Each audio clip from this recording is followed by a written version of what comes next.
Hello everybody, NGS here, and welcome back to Nanatsu Maken ga Shihai Suru, episode 11, which is very close to the end. As we know, this show is scheduled for 12 episodes and 2 OVAs. No, sorry, 13 episodes and 2 OVAs. Right. So we don't have all that much time left. Today's episode will most probably be spent fighting, perhaps with the latter half being about something else. So I can only assume that episode 12 will prepare us for whatever climax of the season is there to be. Episode 13 will be the grand finale, and the OVAs, well, the OVAs are a little bit of a wild card in my eyes. Hard to tell what's gonna happen, but something most probably will.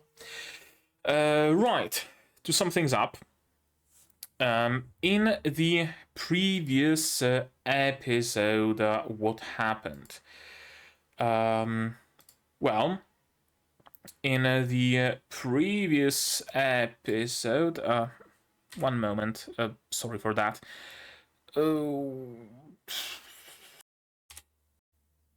There we go. Okay, whatever, doesn't matter. Right, in the previous episode, our team, our group settled in essentially Katie's hideout because she got it from Vera. It is essentially hers. Sorry if you hear some sound variation. I'm fiddling with sound, despite probably not. I shouldn't be doing that on whatever. Doesn't matter. Again, we got the hideout from Vera, Milligan. That is Katie. Got it. Now we are all settled in. They spent a night in there, and now Katie brought a new friend. Two new friends, actually, because I guess we can also count Vera among that bunch. She's not like a friend, but she's kind of a Katie's friend. Kind of reformed, but not really. More like thinking that, hey, maybe I should let her do her thing and see where it goes. Maybe it's worth it. And the other friend is the troll, who isn't listed here as a character, but his name is, I believe, Marco, something along these lines.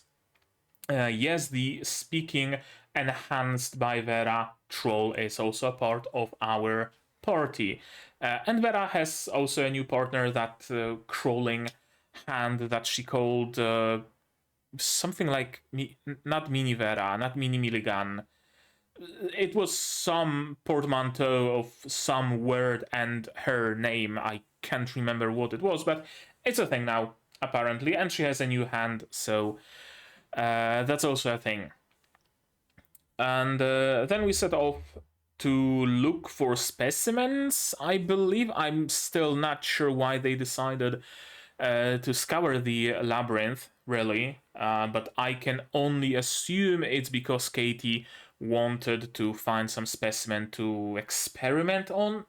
Again, I don't know what her goals are. We found on our way, they found on their way. Who were they? They, again, aren't listed on the list of characters. Annulist really dropped the ball here. Shella's cousin, Stacy, I think is her name, and her lackey, that is Faye. Well, lackey. He owes her his life, so you can't really talk about lackey, but rather a much deeper bond, a friend, a brother in arms, even, you could say. And they, of course, want to fight. They want to fight Shella, they want to fight Oliver. Then we are also cornered by another person who isn't listed, some random guy who also wants to fight, who previously fought Tullio, and he wants to fight, I believe, Nanao. So they all head down to the deeper level of the labyrinth, which is cool. It shows us that there's more to the labyrinth than just what was shown, and the labyrinth has much more potential than I initially gave it credit for. And combat commences. Quickly a mix-up happens, and the newcomer, instead of fighting with Nanao, has to fight with Oliver, because Oliver does some shuffling around. Meanwhile, Faye and Stacy are going to fight Nanao and Shella. The guy who fights Oliver, I don't know what to think of him. He's strong, sure, absolutely. Is he going to be strong enough to be any threat to Oliver? Probably not. Probably not, to be honest. I mean, worst case scenario, Oliver can just use his spell sword. Or, no, it's not spell sword, spellblade. Sorry, spellblade. And just end the battle in a single strike. So, not really any threat. Meanwhile, Nanao and Shella are fighting hand in hand with Stacy and Faye, and as it turns out, Faye is a werewolf, loyal enough to Stacy to endure huge amounts of pain because he's a half werewolf, just to help her secure a win. And they really fight well together. They are a really closely knit team. Nanao and Shella have known each other for 3 months. It's been revealed. We now know the time scope of the story so far, and that's basically where it ended. Huge cliffhanger. Oliver got to fight a little bit, but he got to fight to the moment of, well, now the battle starts in true. And Shella and Nanao didn't really get to fight all that much either, so in today's episode the battle is going to start in earnest. Right, I think that's gonna do it for the summary. Now, what do I expect from today's episode? Again, a battle. Of course, Oliver wins because we can't really have it any other way, and if he lost, it wouldn't really be believable, at least to me, unless he wants to lose on purpose, to, again, show that he's nobody particularly special. He has his ups and his downs, and sometimes he wins, sometimes he loses. Don't pay attention to me, I'm just like you guys, and whatnot. Maybe it's part of his plan, although he is fighting in earnest so far. He had an opportunity to lose really quickly, but he didn't take it. He fought back. So I assume he is going to keep fighting. I think it's Nanao's influence on him, that he will not just throw in the towel and he will fight in earnest. I think she even said so before the whole battle started, that he should fight in earnest because she's also going to fight in earnest. When it comes to Shella and Nanao's fight, I'm not sure, honestly. I guess depends what the story demands. If the story demands that they win, they will win. If the story demands that they lose, they will lose. Both possibilities are equally as probable. Although it seems to me that Shella and Nanao are superior in their combat ability to Faye and Stacy, so they will probably win. Then again, Faye is very tanky and can dish out a lot of damage, so it's more or less of an even match. Unless, of course, Nanao uses her spellblade and just cuts down Stacy in a single strike, because we know that she can do that. Actually, that's a very curious thought. Nanao, with her spellblade, can cut down any obstacle.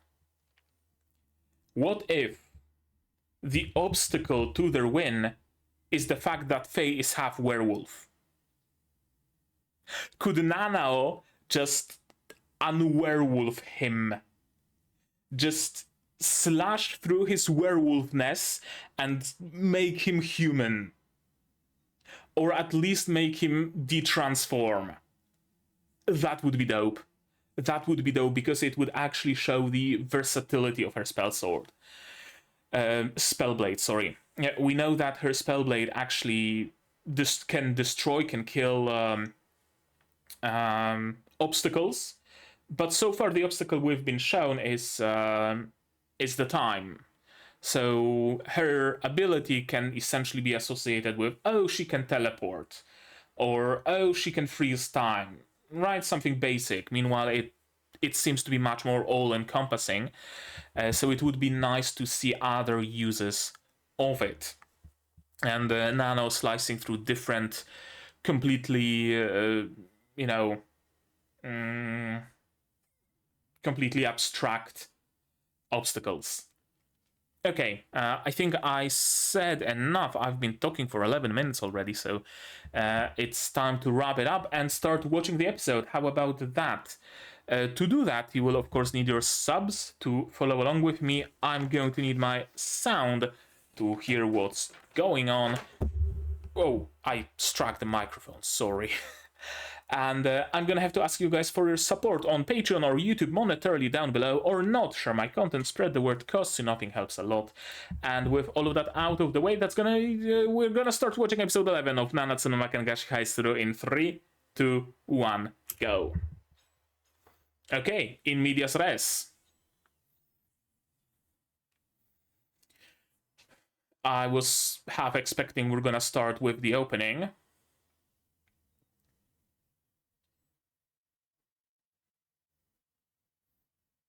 Sticks and stones can break my bones.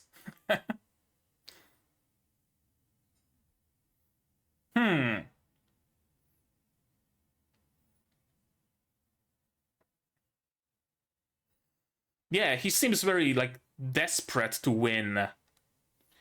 Right? He's not fighting for honor or for cause or anything of the sort.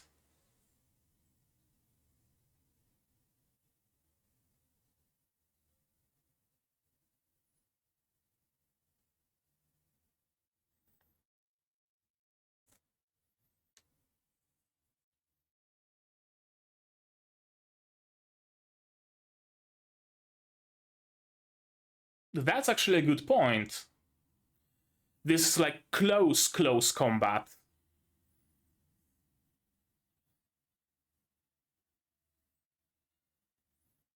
Right? Like, to fight with a sword, you still need a little bit of distance, at least sword's length. If you're at the grappling point, all you can do really is just fire spells at point blank range, but then you will also be in the strike zone potentially. Right? Like, you can't cast an explosion because you're also gonna get it. Unless maybe like a very directed explosion. I'm not sure how far spell modification goes in this world. We know that you can modify the intensity. But can you cast a... what's the, like, explosion spell? Not Tonitrus. Well, explosion, whatever. You can cast explosion as a sphere of explosion, but can you also cast it very pointed at a single point, or in a cone? Do you have that sort of control over your spells? Because that's gonna make or break this fight, honestly. Okay. I'm in the zone. Green tea with rice. Sencha with not fried, but like dry fried, I guess. Rice.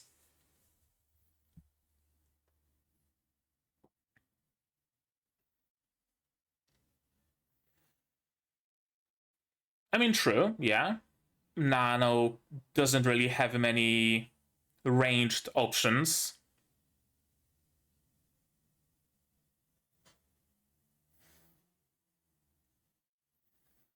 But this is a very strong thunder spell. And, you know, his body conducts electricity, so you're gonna be hit as well.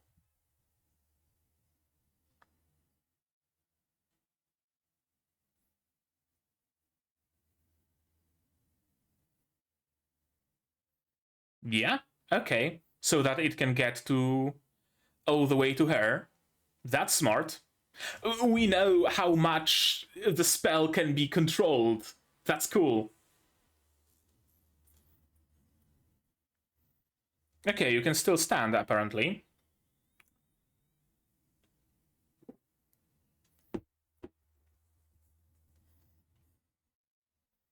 Oh? Silent casting or something? Why did his eyes glow?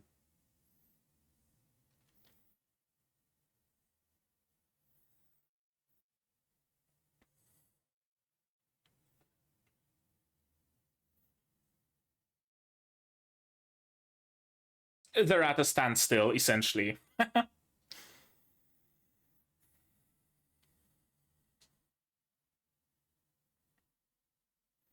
Yeah, she gives in easily to anger. I like the chill music in the background. It's not a, you know, blood-pumping combat. Straight into the gut. No, in the side.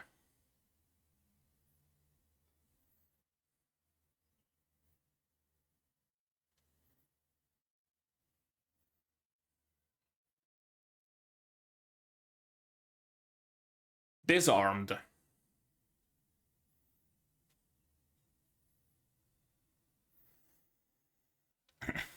Give me your medals.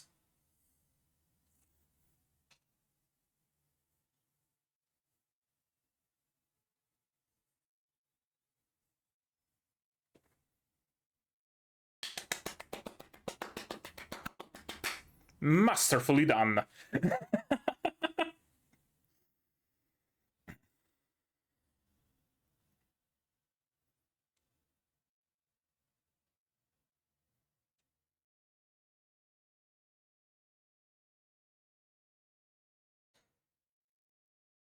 I mean, everybody did, honestly.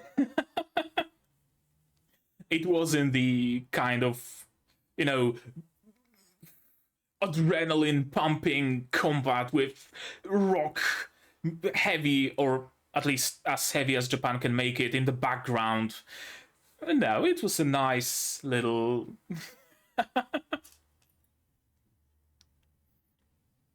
Oh, I probably missed something important. Oh, right. She was the next heiress in order. Okay. Okay. I get it. Mm-hmm. Royalty to Mufakari.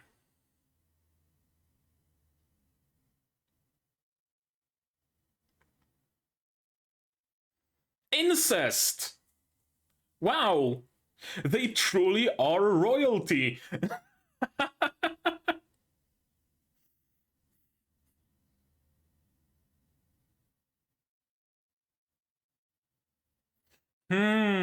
Okay. Okay. That actually makes a shocking amount of sense.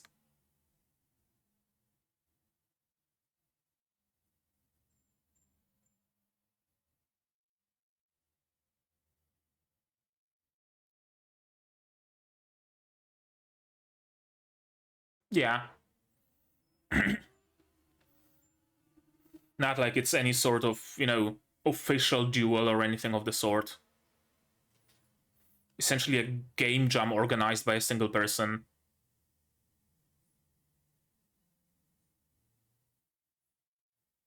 Ooh! Oh, okay. Way to be blunt.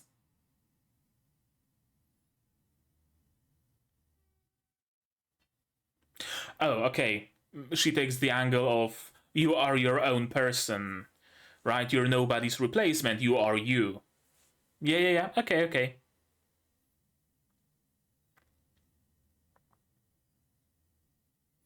There we go. New friend acquired.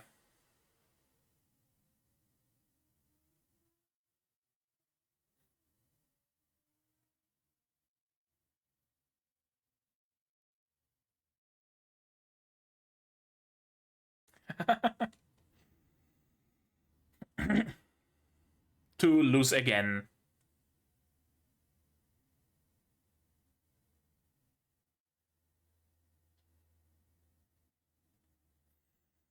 Okay, everybody's opening up, apparently. 'Tis the season to do that. 'Tis the episode, rather. We're getting everybody's backstory. And everybody gathered just to hear it. Okay.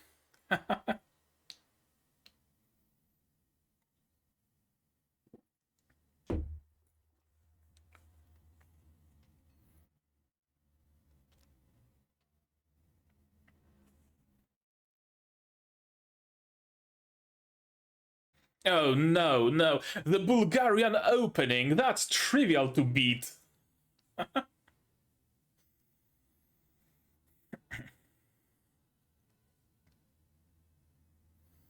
Okay, what tragic thing happened to her? She beat you. Checkmate. Okay.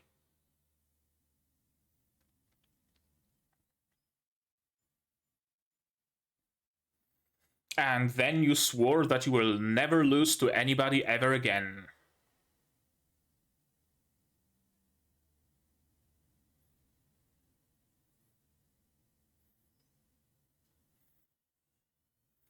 How dare you bring a B+ home?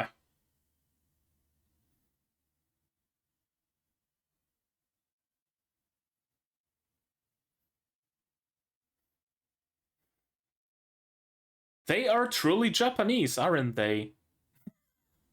Sorry. Okay, so you can never lose.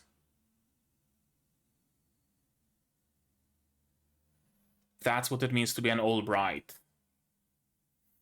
But she was sneakily assassinated. Probably.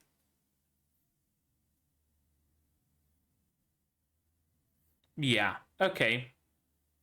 Well, shit. I guess you're getting electrocuted by Daddy again.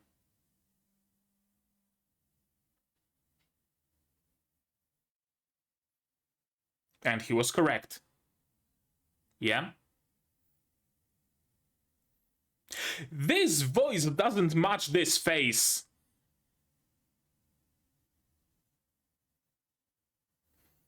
Way to be a sore loser.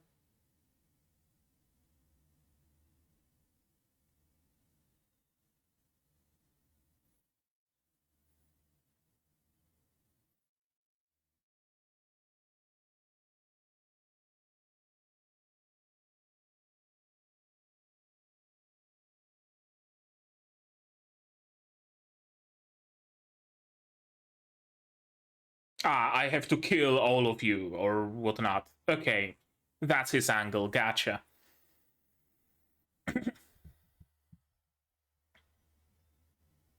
Well, I can't wait to see your face in the dirt again.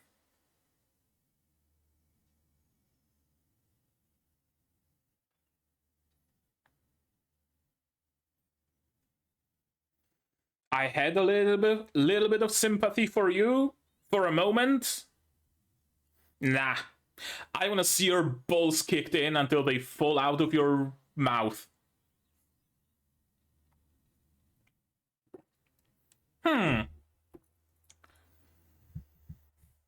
A growing mage is very useful. And a zoologist mage. Oh, shut the fuck up and get in. Exactly. You're friends now. That's the oldest of anime tropes, right? We are enemies, we fight in earnest, we talk, we're friends. Just blast them through the openings in those vines? Or use an incense?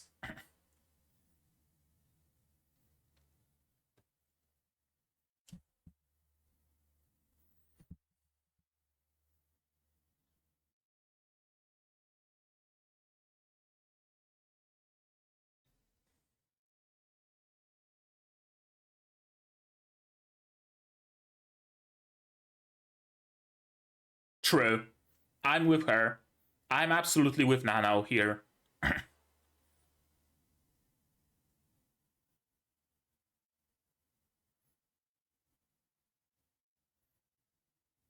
There we go. It's unanimous then.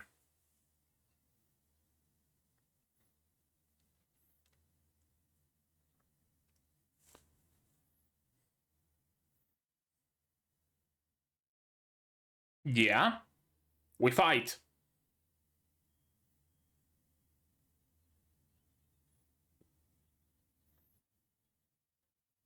Okay, Pete, that's very assertive of you. Uncharacteristically so.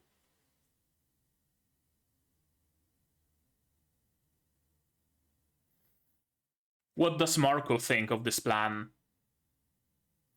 He's part of the team after all. No thoughts, head empty. Don't tell me you also have a Spellblade. Because that would make 8 and the title is no longer correct.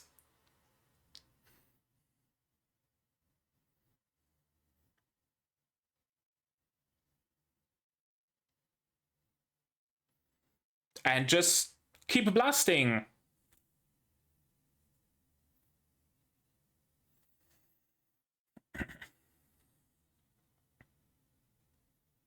Okay, Shellas. Signature magic.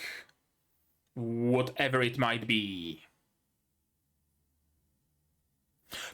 Elven ears? A? A? Okay. Okay. Color me surprised. And that's why she's such a strong caster, I assume.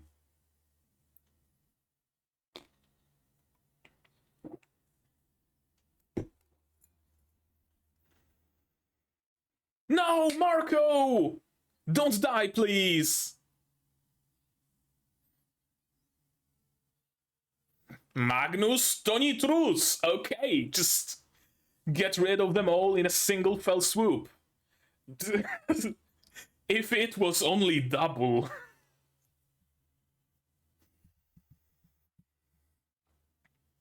Okay, Michela can amplify magic or something.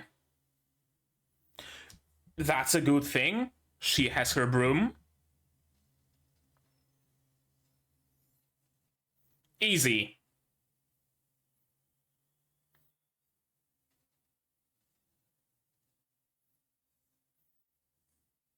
Yeah, you ain't gonna do shit, my dude. You stand no chance against her. Not the slightest.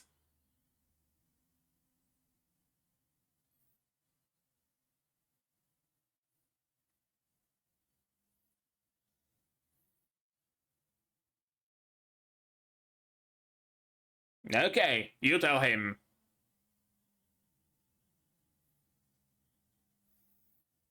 Well, that was easy. That was a very easy change of mind.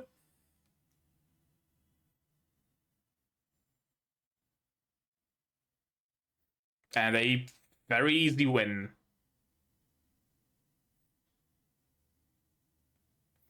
Okay, Nanao's Talk no Jutsu is fucking crazy. She deprogrammed him in a single fucking sentence. You weren't worth it, I'm afraid. And she managed perfectly fine even without it. And that, of course.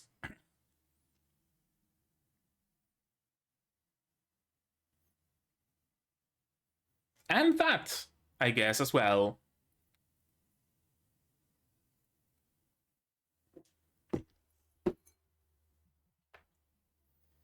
I mean, you are sisters after all.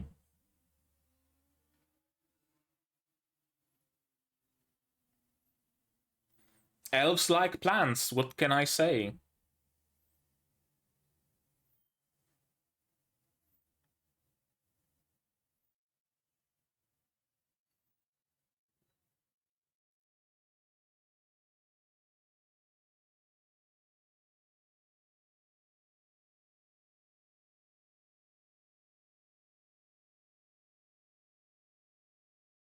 So that you can get electrocuted by Daddy again.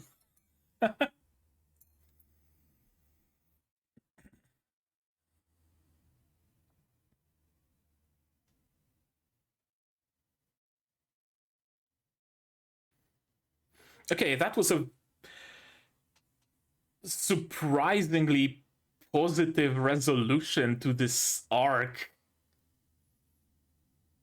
And this ending is playing way too early. We're getting some after credits scene, aren't we? Is it going to be Oliver killing another professor? Is that gonna be a thing?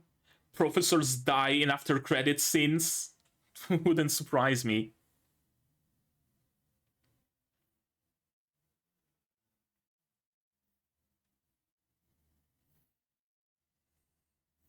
Really, really surprisingly positive ending. Like, I was expecting at least Albright to be, I know, bitter or fly off bloodied, holding his broom, swearing revenge, or, you know, something along those lines. Or I guess maybe the after credits scene that we're gonna see is Albright just getting fucking electrocuted by his father. Maybe. Apparently that's what you get if you're an Albright and you bring shame to your family by losing an unsanctioned duel.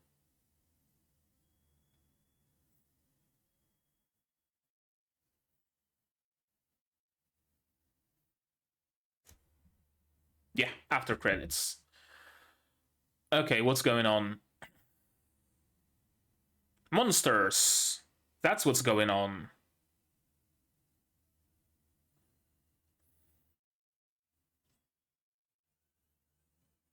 A fuzzy tentacle toad, the sir, multiple.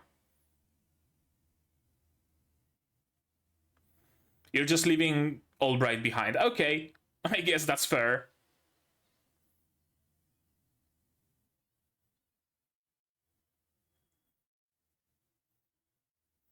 And we're never going to see them again.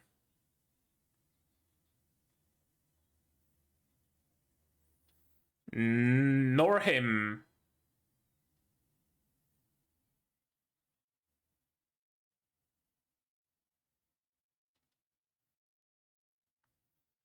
Well, shit. I I just had to say that it was a too positive of an ending.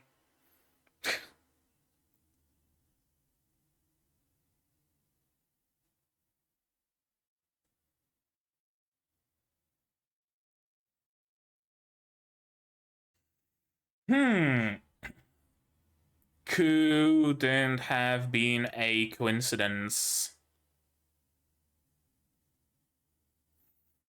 Okay. Well. Shit.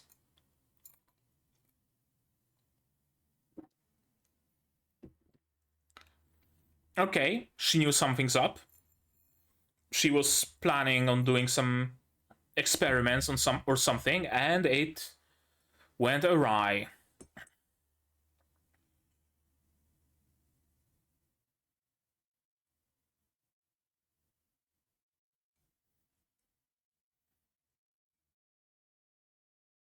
What you doing?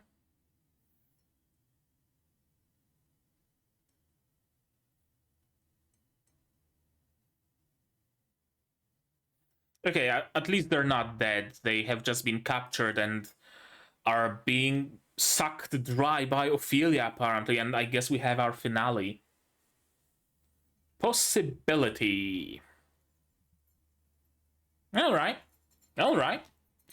That really took a 180 with that after credit scene, didn't it? Okay, so let's go back to the simpler times and enjoy this episode again. How about that? You don't have any talent, yada yada yada. And yeah, this was kind of clear about Albright as opposed to Andrews, right? Andrews was like, aha, you peasant, I'm gonna show you how to fight, and he had that air of, I don't know, confidence, I guess, that he wants to fight, he wants to show off, his ability and whatnot, right? He had that sort of an air about him. Meanwhile, Albright is really desperate to win whatever the cost as fast as possible, and the battle. I guess that would be the good way to put it. The fight, the battle, doesn't matter to him, just the win. As opposed to Andrews, who wanted to show off his skill during the battle. And of course, he wouldn't mind winning, right? But it was about the battle, not about the win. Albright is the opposite. Duty-bound almost, exactly. This is another tidbit of lore we get about the combat style of mages. Point-blank spellcasting. Yeah. I can't do it myself. I wonder why.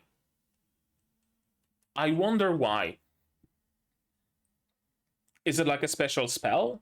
Or rather, special skill that you have to hone to be able to cast spells at point-blank range? Is it about, like, spell control? Is the direction of the spell perhaps very hard to control?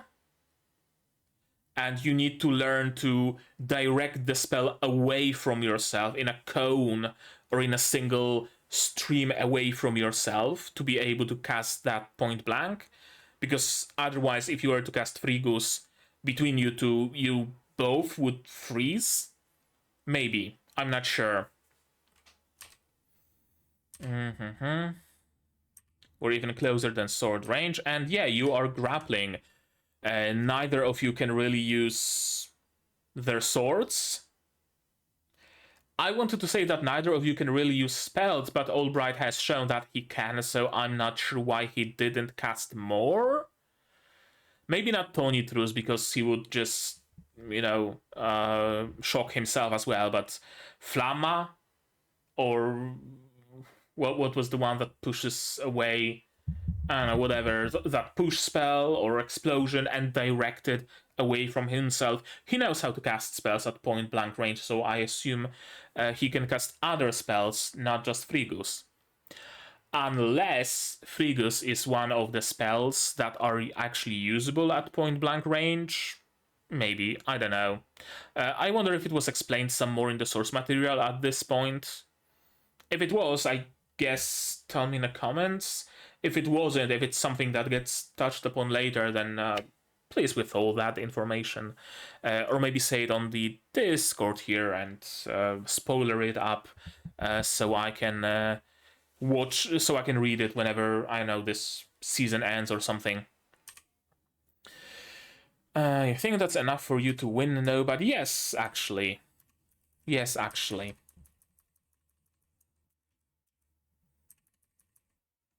Do we have any scenes of, like, fighting Ophelia in the opening? Surprisingly, no. We have fights with Andrews, with Darius, with the Necromancer guy, some of Vera, right? We have those. But there is no fight with Ophelia, besides this, like, generic Ophelia and the Necromancer guy standing menacingly. Okay, so they hid the final boss, I assume, the final boss from us. I guess my prediction would be episode 12, we fight with Ophelia. Episode 13 is going to be, or rather, episode 12, first half, finding Ophelia. Second half, the start of the battle. Episode 13, first half, the continuation and end of the battle. Second half, the fallout. Yeah, I guess that makes sense. And then we have the OVAs to do whatever. The OVAs might be focused solely on taking down another teacher, for example. Or they could be the classic OVAs, I know, a beach episode or something. Do they even have beach episodes in anime anymore? It's been a hot minute since I've seen a beach episode, honestly. Or a hot springs episode. Man, the anime I watched recently really doesn't have any of that. Right? I guess Zom 100 might have it. Undead Girl Murder Farce? Probably not, but would be hilarious to see. Helck. I guess Helck had a little bit of a beach episode, but Vermilio didn't have a swimsuit, so it doesn't count. Atelier Ryza, maybe. Ancient Magus Bride, probably not. We have Bushcraft episode recently, and the next one will probably also be Bushcraft. Huh, interesting. I didn't really pay attention to that. Tonitrus, sure, face strong enough to take a lightning spell, but you aren't. That's the problem. You are not strong enough to do that.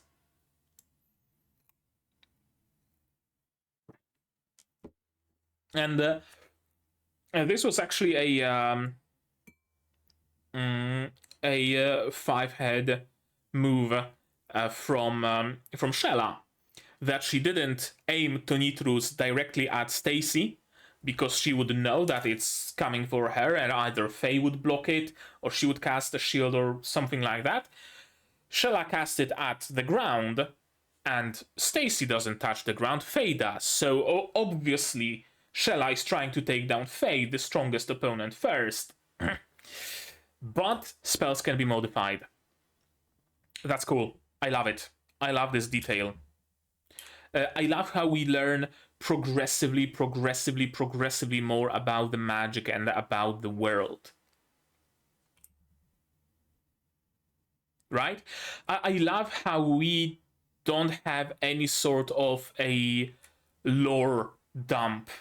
Like characters sitting in a class about magic, and the professor saying, oh, you can modify your spells in various ways. You can make them stronger, you can make them weaker, and you can make them focus on just certain aspects of them. For example, you can use Tonitrus in a way that penetrates, and you can use it in a way that just conducts through matter as demonstrated.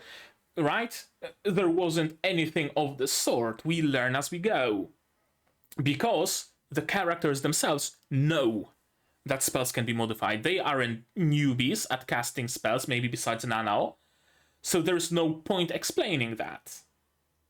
I really like it. And the same goes for the world.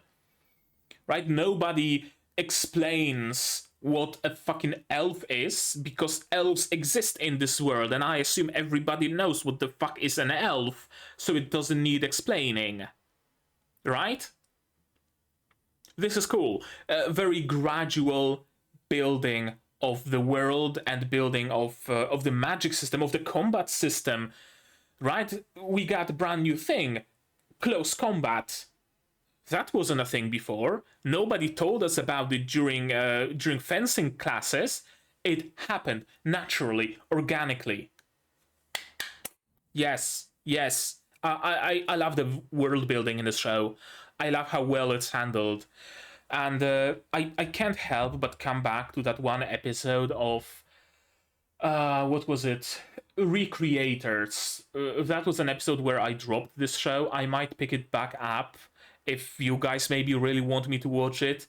But there was one episode of Recreators where, at least until I fell asleep, everybody was just sitting in a room talking at each other and explaining what's going on and what they need to do and what are their plans, yada yada yada yada yada yada. The most exciting thing that happened in that episode was someone coming through the door with a box of pizza. And I don't know if there was anything more to that episode because I just fucking fell asleep in my chair. This is the opposite of that.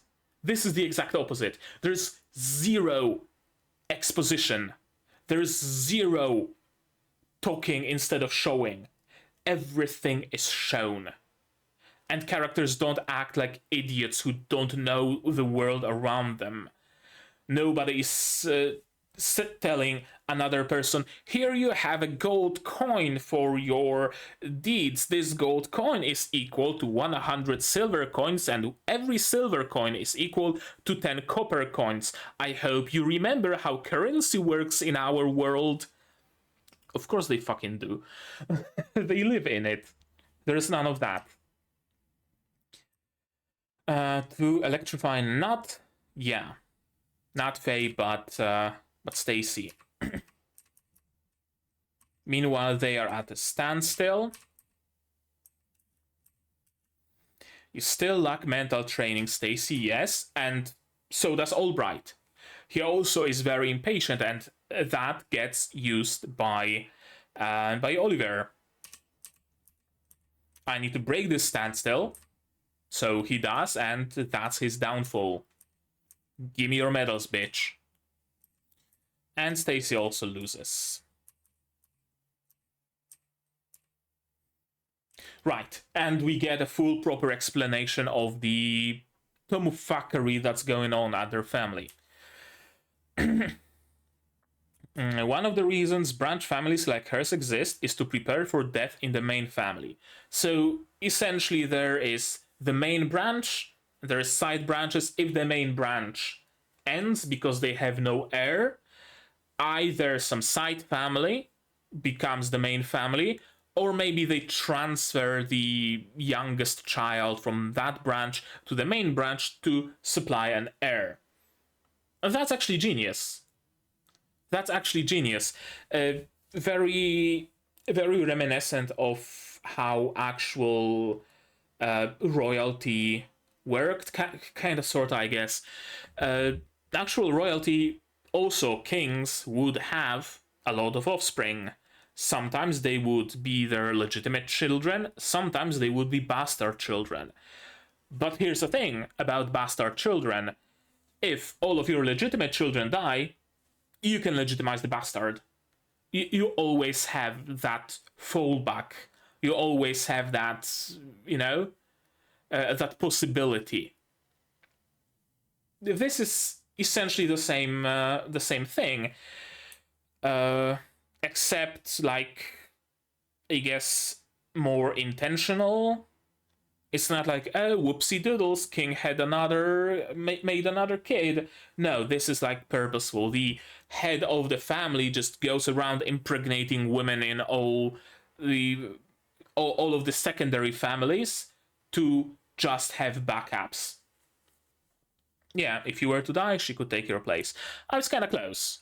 I thought that perhaps Shella had some illness or something that could take her life, and she was made in case that Shella dies, but Shella didn't die, so she was pushed aside. It didn't have anything to do with an illness, but she was a spare copy, essentially. Not a clone, though. But in her case, things were a little different. Yeah, she shares the blood of Theodore McFarlane. So, sisters by blood, or through father at least. We don't know about their mothers. Or rather, we know that Shella's mother is an elf. Stacy's mother isn't. So probably the same father, but different mothers. Half-sister, but yes. But I'm not allowed to call her that. Yeah, she's just a spare, she's just a backup. She's officially in that, branch family, so technically she might be a cousin at most, but not a sister, despite being sister by blood. Old families have a tradition where powerful mages from the main family will share their blood with the branches. So just go around the branches and impregnate their women. The harder she worked, the more she excelled amongst her siblings. That makes a shocking amount of sense.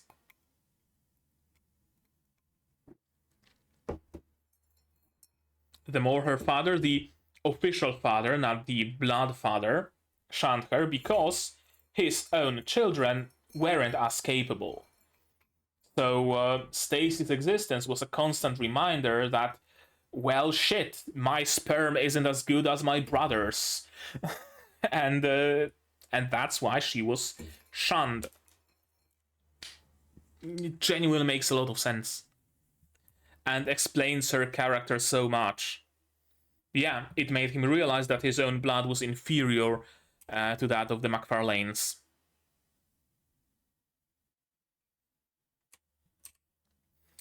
She finally understood. Yeah, and she wants official recognition as the daughter, but it's not really possible unless you plan to abolish the ways of your family. Which is something that could happen. It's not out of the question, of course. But probably unlikely. I wonder if they are actually going to cause some shake-up in the family.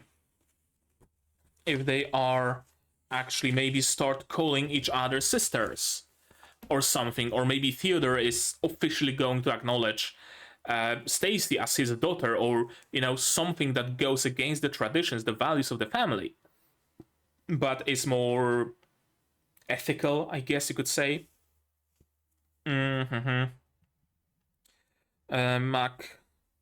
McFarlane family changes thanks to Shella and Stace.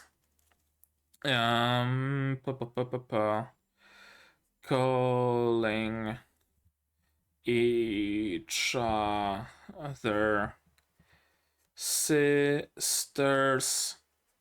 etc. Something like that. Probably some small gesture at first, slowly maybe growing in size.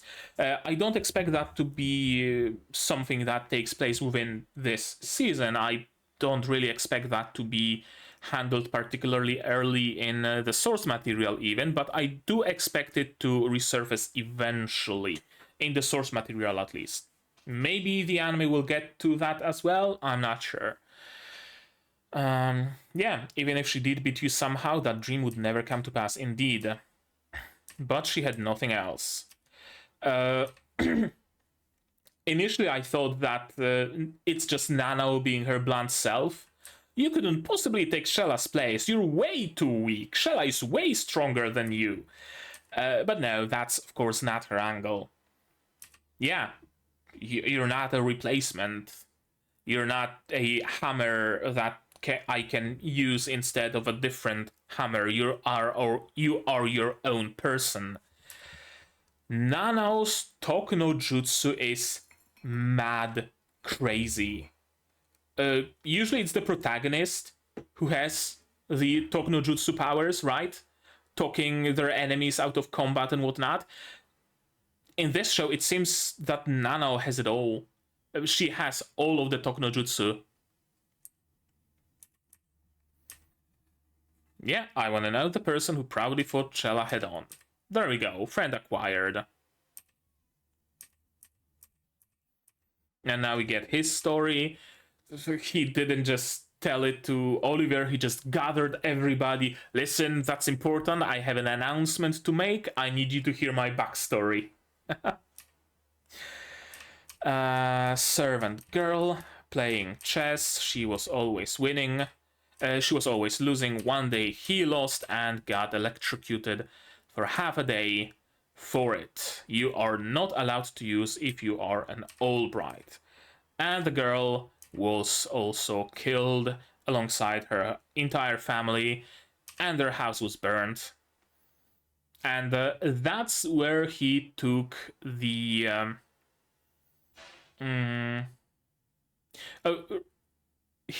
the lesson he took out of that is that he is never allowed to lose, which makes sense for a child. Absolutely 100%. It makes sense for a child for that to be their takeaway from the situation. That's how abusive families work. Children learn things that are sometimes, when you look at it from the outside, fucking bonkers crazy, but that's how their family works, right? There are situations where children don't know any better, right? Their whole life they were beaten once a day because their mother told them that if they aren't beaten once a day, then God will be angry with them or whatever. And then those children are taken away from the abusive family and they ask their adoptive parents, when will you beat me? I need my daily beating. That's legit how it works. Abuse as a child, it doesn't just change the mentality, it changes brain chemistry and how synapses work and everything. It's really fucking hard to overcome. Really hard. So it makes sense for him to take that lesson. I'm less understandable of that now that he is an adult, though. I'm gonna be honest. Or, I guess, close-ish to an adult. He looks 30, but by anime standards, he's probably like 15 or something. As is the rest of the cast. But I would expect some sort of a resistance, right? Oh no, it's not fair that it was done to her. I need to take down my family, you know, something like that. But none of that has happened, which is kind of sort of odd. But I guess Nanao changes that with her Toku no Jutsu later, so it's a foregone conclusion. You said you thought I was acting out the duty because I was. I'm sure I'll be looking down on others for the rest of my life. He really is a sore loser. Respondio is a spell that apparently allows you to control magical beasts or something of that sort. I have to make it so that this loss never happened. Yeah. I really like how everybody is useful. I already said that once in the episode with Snakes in the Box, how Guy proved to be very useful. And I like that this continues. Everybody keeps being useful. They aren't just side characters relegated to just be a comedic relief, or to be the nerdy one, or to be the Tsukomi one, right? All of them take part in the action, take part in the story. Guy has some plans, he can plant them, has some seeds, he can plant them, summon a barricade. Katie can recognize, oh, there is beasts up there, there is scorpions there, and ahead of us, I'm pretty sure that's a thunderbird, so we should walk around it. Right? Everybody is useful. It's cool. I like it. I really do. Yeah, it was Katie who noticed that there might be a bee colony. And you just get in there. We are friends now. We fought. You reflected on your shortcomings, downsides, whatever. We are friends now. You're part of the family. Get the fuck in. Incense. What I do wonder... also, I like this. Everybody's like unanimously voting that, yeah, we should fight. Fuck this guy.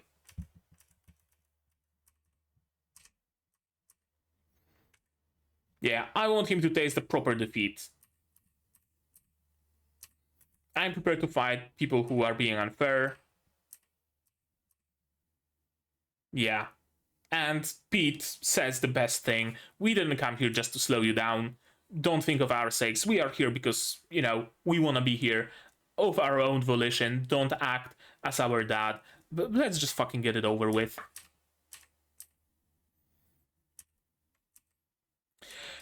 I wonder, though. I wonder why they decided to take out all of the bees at once in one huge blast of magic instead of just shooting them down one by one. It doesn't really look like there is that many of them. So you should probably just tonitrus, tonitrus, tonitrus, tonitrus, tonitrus, and just shoot them all without really much of an issue. Probably adaptation woes. Probably in the source material there were hundreds of those bees, or they were, or the barricade was solid so that they couldn't shoot through the gaps, or something along those lines. There probably is some explanation. Tell me about it, if there actually is. Again, no spoilers, but if there is an explanation for what's happened, for why they aren't just shooting those bees out of the sky, tell me, of course. And Shella has a secret, as we learned. I thought that she might have like some nuke spell that's been passed down her family for generations, or maybe it's a McFarlane specialty that only people of her blood can use, or whatever, and she's gonna cast Nukus and just blow up the whole place. I guess close. But instead she turns into an elf. I wonder how it works. I wonder what kind of a spell it was.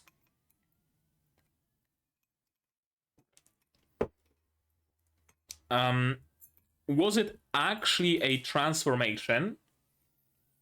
Or was it some sort of an illusion to hide her ears? Because her entire body was glowing, but only her ears have changed. I'd expect it to be just a simple illusion cast on her ears, but maybe illusion is easy to see through, so she actually used some morphing magic to change the shape of her ears physically. And that's why it had an effect on her entire body or something. Or did she even like completely change species from a half elf to a human?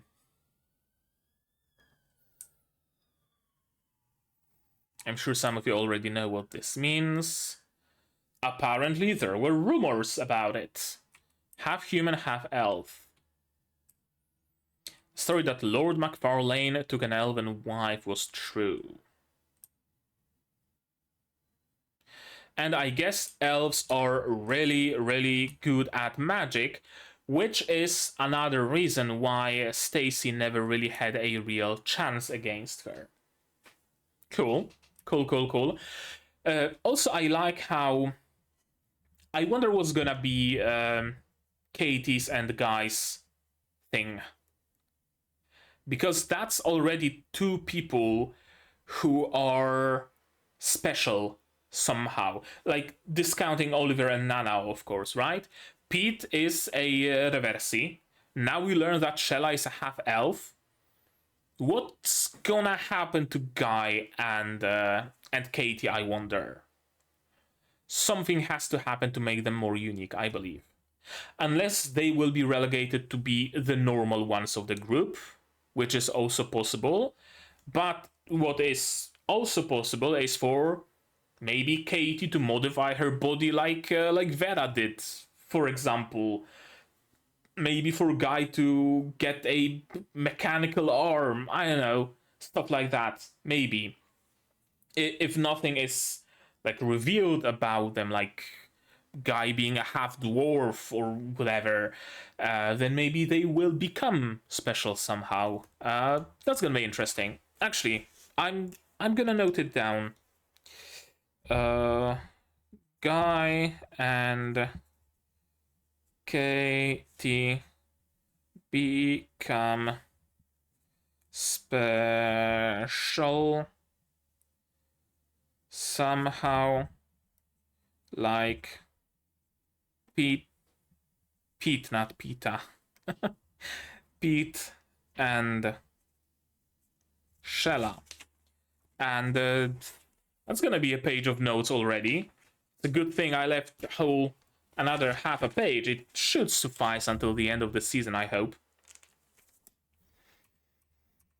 I really was afraid that Marco is going to sacrifice himself and die, but no, thankfully trolls are fairly resilient, and I assume also the matter of healing magic being a thing.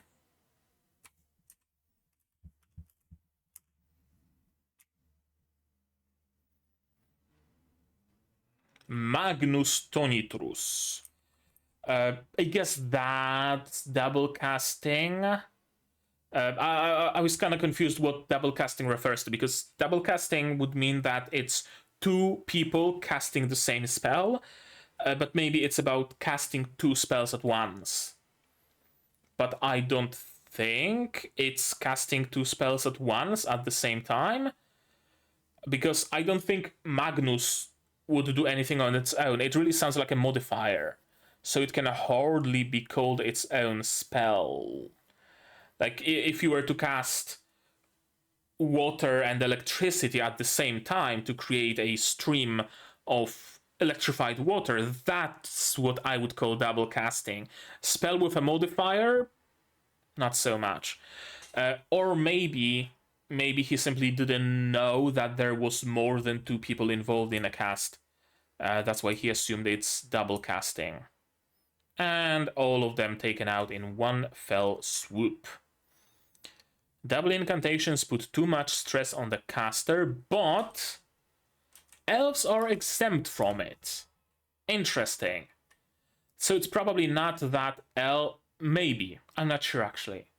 Maybe it's not so much that elves are like super powerful mages, but rather a lot of the limitations that humans suffer when trying to cast spells doesn't apply to elves, like double casting not putting any strain on them. Perhaps they are able to cast bigger spells simply through the sheer fact that they don't get affected by using so much energy at the same time. This isn't even a duel. Retardus, I'm assuming it's a spell that slows down your fall. I don't know, what would that stand for? Falling, maybe? Tardus. I'm probably not allowed to say that word on YouTube, but like in fire retardant, right? That suffix. Razor Blade. Her Toku Jutsu is crazy. Like, he's been all this time all about, no, I'm not allowed to lose, to the point where he didn't even change his mindset when defeated by Oliver. He was a really sore loser, and he's just summoned the bees and tried to erase their memories and whatnot. And here we have Nanao just say, oh, victory and defeat are ours to decide, no one else can take them from us. And he's like, fuck, you're right, actually. I didn't think of that. Silly me. Shit, you're right. Let's fight. I hope I lose, actually. That's incredibly fast. That's incredibly quick. It really took no time at all to happen. Nano just fucking deprogrammed him like that. Years of trauma and abuse just wiped. She should be a therapist. Legit. She should be a therapist. Oh, you're depressed. Well, huh. Don't be. Oh, wow, I'm cured. Legit, that's how it... Legit how it would work with her. And obviously he loses. Flashbacks to his friend.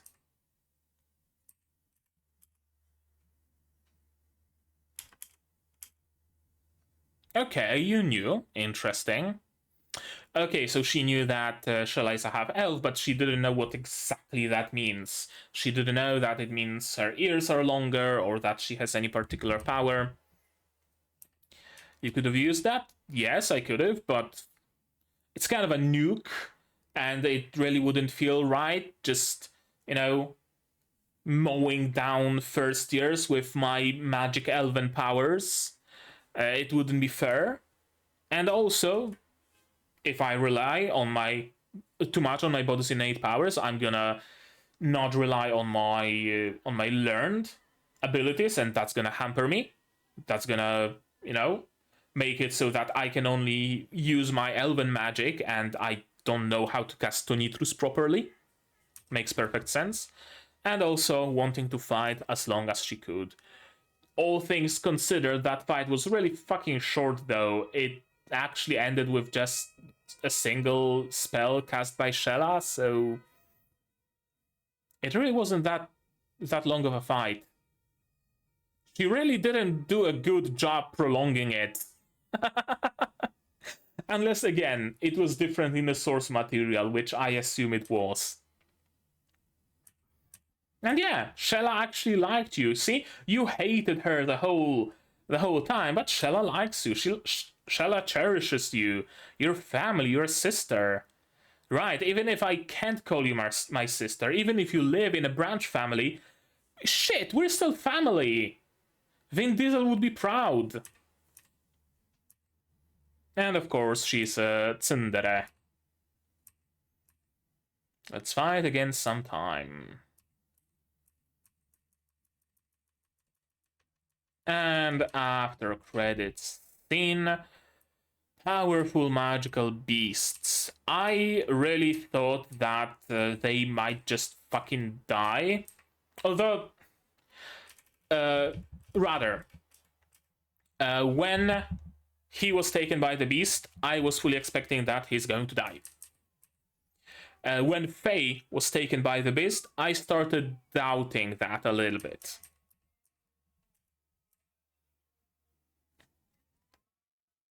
What the fuck is going on outside? There's people talking loudly, screaming, some fucking sirens in the background. Oh man. I'm tempted to look outside, but no, I'm gonna have to finish this episode first. But when Pete was taken, I was decently sure that they aren't going to die. That maybe they're gonna be encompassed in some cocoons and hung up in some cave or something, and we're gonna have to go and rescue them or something to that effect, which is essentially what happened. No one is allowed in the labyrinth. 17 have been taken. We already know the cause. Ophelia Salvadori has been consumed by the spell. Well, shit, I really didn't expect anybody to be consumed by the spell within this season, to be perfectly honest with you. I guess I got way too used to Chekhov's guns that never actually fire in anime. Right? Like, it's mentioned that, oh, if you eat the moringa plant, then you will gain the ability to turn into a beast. And it turns the main character 500 chapters of the manga to find the fucking moringa plant.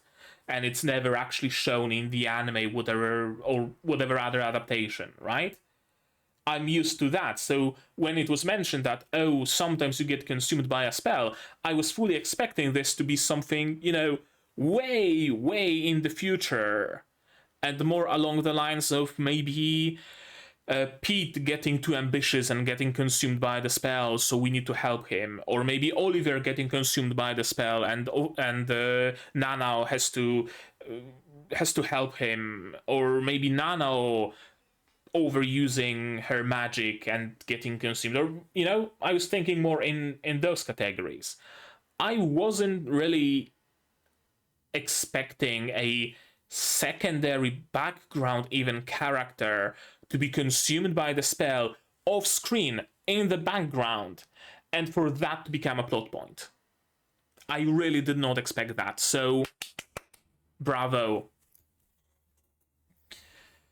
Ophelia Salvadori has been consumed by the spell. I fully expected there to be like the cinematic boom and the black screen, episode ends. But no, we continue. Yeah, don't go into the labyrinth, especially for the next few months. I still need to keep my wits about me. She has some sort of a goal. I wonder what kind of a goal it might be, though. All of them look like they've been fucking hanged, but it's like skeletal-looking arms on their necks. Initially, I thought that it might be some, like, umbilical cords attached to them, because this whole area is very, like, fleshy. It reminds me kind of Scorn, but without the H.R. Giger aesthetic, if that makes any sense. So I was expecting something like that, but no, it's red, skeletal, fleshy hands. And I guess we learn that our friends are alive and unwell. Can't say they are alive and well, but alive and unwell. Possibility. I wonder. Duty. I was trying to figure out what this means. Is it about Faye's duty towards Stacy, about Nanao's duty towards Katie, about Marco's duty towards Katie, or whatever else? But it turns out it was something I really didn't expect. So now seeing possibility, I can't even begin to speculate what does this refer to. That's it. That's the episode. Alrighty. So, that was episode 11 of Nanatsu no Maken ga Shihai Suru.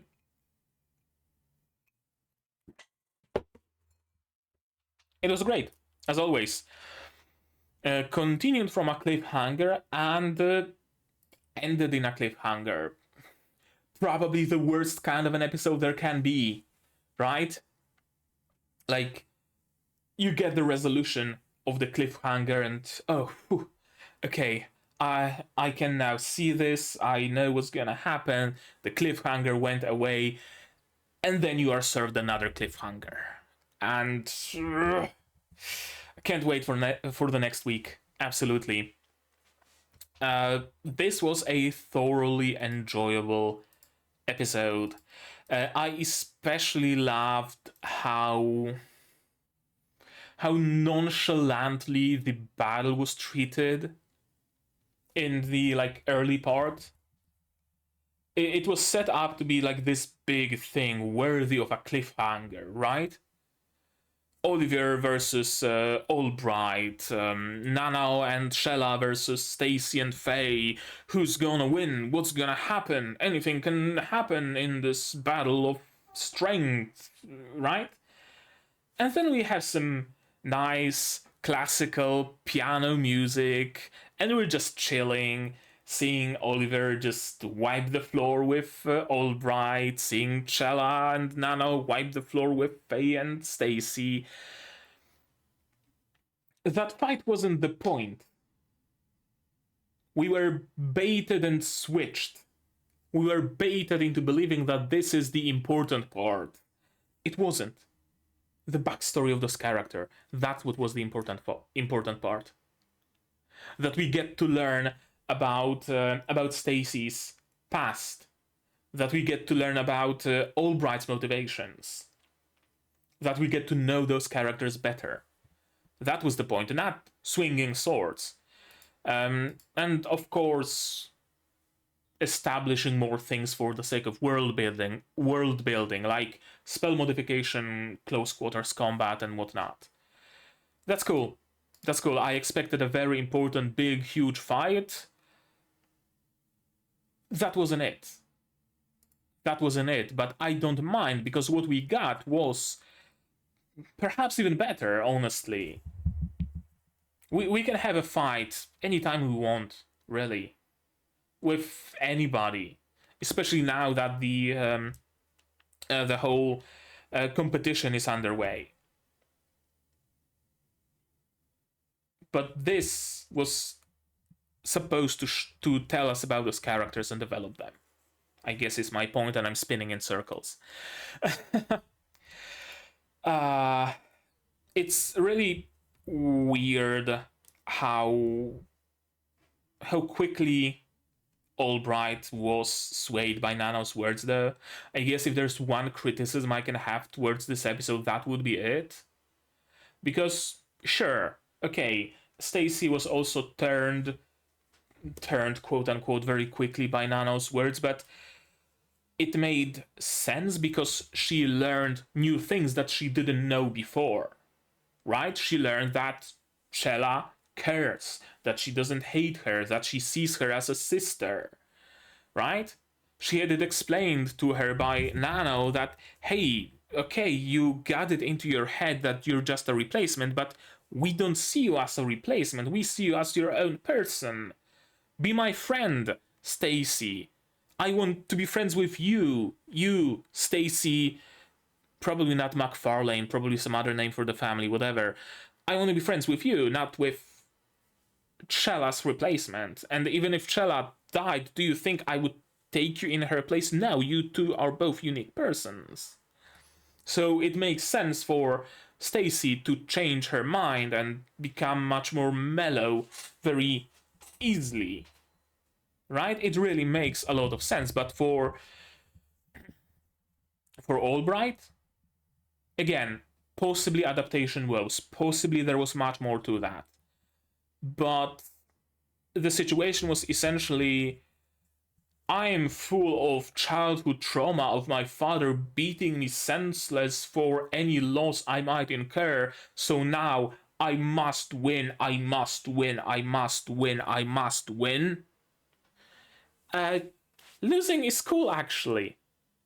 Shit, you're right. Losing is cool. I want to lose now. Ah ha ha! I expect to lose. I want to lose. Oh, I lost. How great! What an amazing feeling. Like, it was really, really, really way too fast. Literally the equivalent of, I'm depressed. Well, don't be. Cool, I'm cured. Like, way too fast. Again, I understand, or at least I assume, it is adaptation woes, that it was perhaps a bit of a longer process in the source material. Perhaps it was handled differently, perhaps different words were used. I don't know, I can't have any certainty because I'm unfamiliar with the source material, but what we were shown went way too fast. To not focus on the negatives, although it is a very small negative, all things considered, I'm gonna reiterate that I really, really like how secondary and background characters are actually significant. Nobody is introduced just for the sake of being introduced. If we know a character by name, by God, they will become relevant eventually. It was already a big thing with Guy and Katie, for them to be useful, be helpful, be relevant, and actually impact the plot in significant ways. And now we also get Ophelia, a completely background character who we've met once, well, twice, I guess, so far. And she suddenly became a huge plot point. Suddenly it's her driving the plot, right? How incredibly cool is that? How incredibly cool is that? I'm way too used to just dismissing background characters, and rightfully so, because they rarely, if ever, have any sort of relevance to the plot.